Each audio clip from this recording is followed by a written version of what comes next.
क्या आपने कभी सोचा है कि यदि सड़क पर बाइक या स्कूटर चलाते समय हम हेलमेट न लगाएं तो हमारा चालान काट दिया जाता है, जबकि कोई सिख अथवा सरदार बिना हेलमेट के गाड़ी चलाता है तो उसके खिलाफ कोई कार्रवाई नहीं की जाती। आखिर ऐसा क्यों है? नमस्कार दोस्तों, मैं हूं राजेंद्र कुमार और स्वागत करता हूं आपका अपने YouTube चैनल सिंपल एजुकेशन में। दोस्तों, आज की इस वीडियो में हम लोग बात करने वाले हैं कक्षा 8 की सामाजिक विज्ञान की पाठ्य पुस्तक सामाजिक और राजनीतिक जीवन के दूसरे अध्याय धर्मनिरपेक्षता की समझ के बारे में। दोस्तों, ये एक महत्वपूर्ण अध्याय है, न केवल 8वीं कक्षा के विद्यार्थियों के लिए बल्कि भारतीय नागरिक होने के नाते भी इसकी समझ हमारे लिए होना आवश्यक है, क्योंकि भारत का नागरिक होने के नाते भारत का संविधान हमें जो मौलिक अधिकार प्रदान करता है उनमें से धर्मनिरपेक्षता भी एक है। तो चलिए दोस्तों, हम देखते हैं धर्मनिरपेक्षता की समझ आखिर है क्या।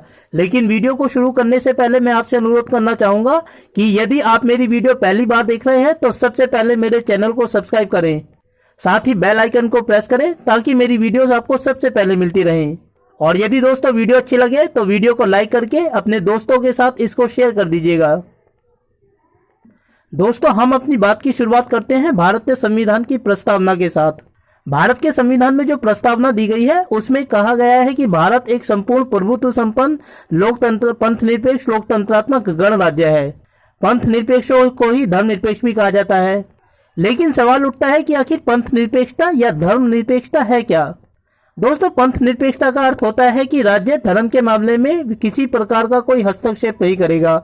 धर्म व्यक्ति का अपना व्यक्तिगत मामला है और व्यक्ति किस धर्म को मानता है, किस मंदिर मस्जिद या गुरुद्वारे में जाता है, किस देवी देवता को मानता है और किस तरीके से पूजा करता है, इसके मामले में राज्य किसी तरह की कोई दखल अंदाजी नहीं करेगा, क्योंकि धर्म व्यक्ति का अपना व्यक्तिगत मामला है। लेकिन दोस्तों, यह मामला केवल तब तक व्यक्तिगत है जब तक कि उसके धार्मिक अधिकारों से किसी दूसरे व्यक्ति के हितों को नुकसान नहीं पहुंचता। इसीलिए जब तक वह व्यक्तिगत स्तर पर इसको मानता है और किसी दूसरे के हितों को इससे कोई नुकसान नहीं पहुंचता, तब तक राज्य इसमें कोई हस्तक्षेप नहीं करेगा।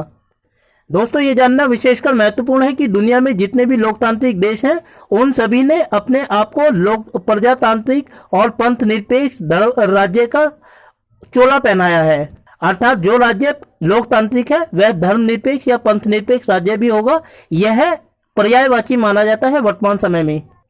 अब दोस्तों, सवाल यह उठता है कि पंथ निरपेक्षता के संबंध में भारत की क्या स्थिति है। दोस्तों, मैं स्पष्ट करना चाहूंगा कि भारत दुनिया के सबसे बड़े लोकतांत्रिक देशों में से एक माना जाता है और भारत दुनिया के उन देशों में शामिल है जहां अलग अलग तरह के धर्म के लोग रहते हैं, परंतु यहां किसी बड़े धार्मिक विरोध को कभी नहीं देखा गया, बल्कि सारे धर्म एक साथ सौहार्दपूर्ण तरीके से रहते हैं और यह संभव हो पाया है सिर्फ पंथ निरपेक्षता के कारण।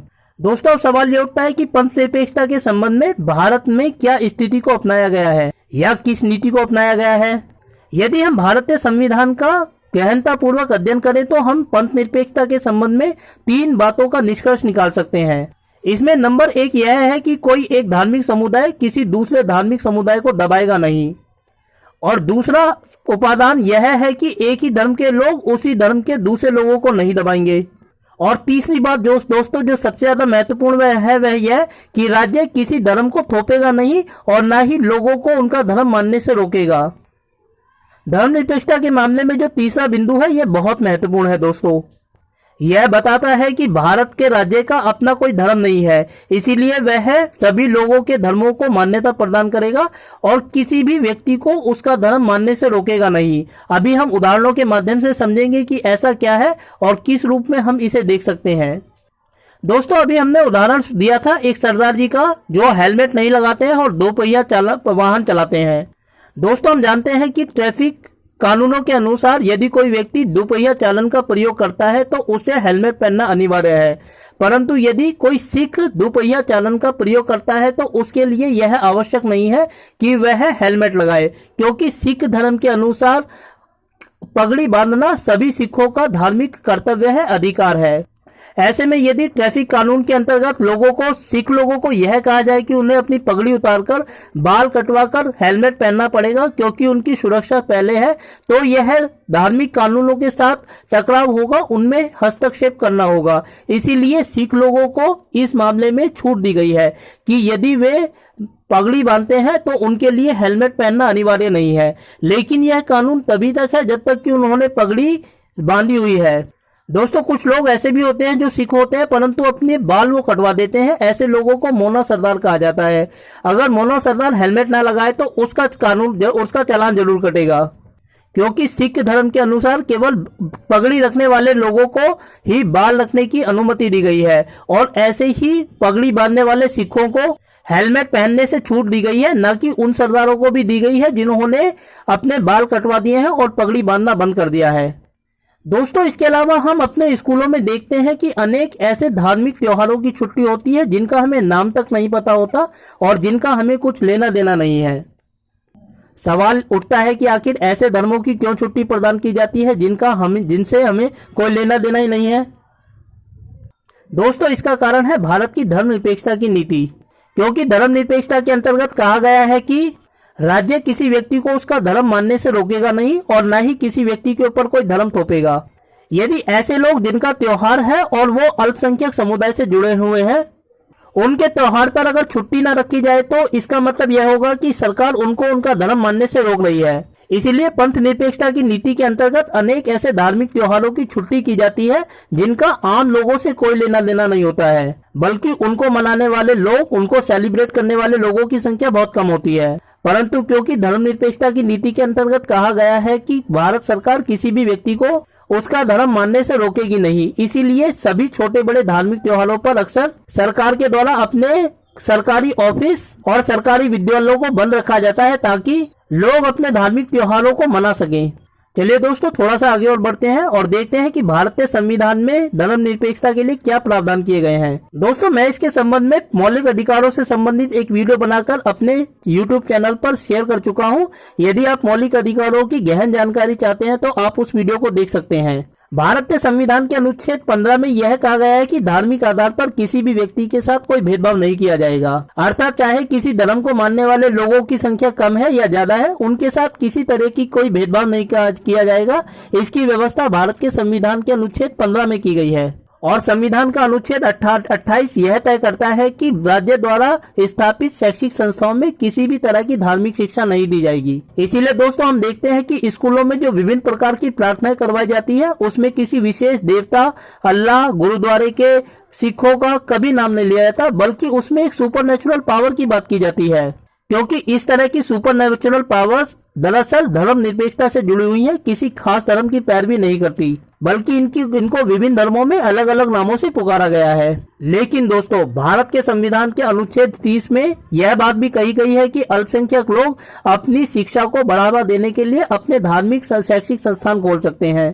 अब महत्वपूर्ण सवाल यह उठता है कि क्या यह अनुच्छेद 28 का विरोधाभासी है, क्योंकि उसमें तो यह कहा गया है कि राज्य किसी भी तरह की धार्मिक शिक्षा नहीं देगा अपनी शैक्षिक संस्थानों में, जबकि अनुच्छेद 30 ये कहता है कि अल्पसंख्यक लोग अपने शिक्षा के लिए धार्मिक संस्थान खोल सकते हैं। तो क्या यह विरोधाभास को स्पष्ट नहीं करता?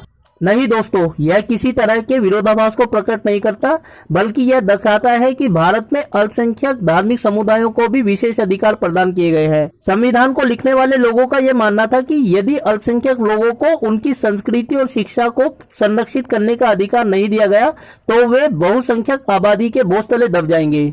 इसीलिए अल्पसंख्यक लोगों को यह अधिकार दिया गया कि वे अपने धर्म और शिक्षा को बढ़ावा देने के लिए अपने धार्मिक शैक्षिक संस्थान खोल सकते हैं और इसके लिए उन्हें राज्य की ओर से संरक्षण भी दिया जाएगा, अनुदान भी दिया जाएगा।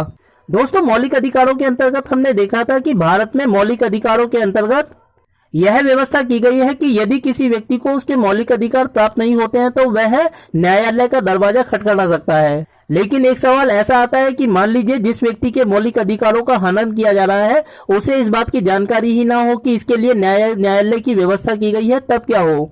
दोस्तों, इसके लिए भारत में जनहित याचिका की व्यवस्था की गई है।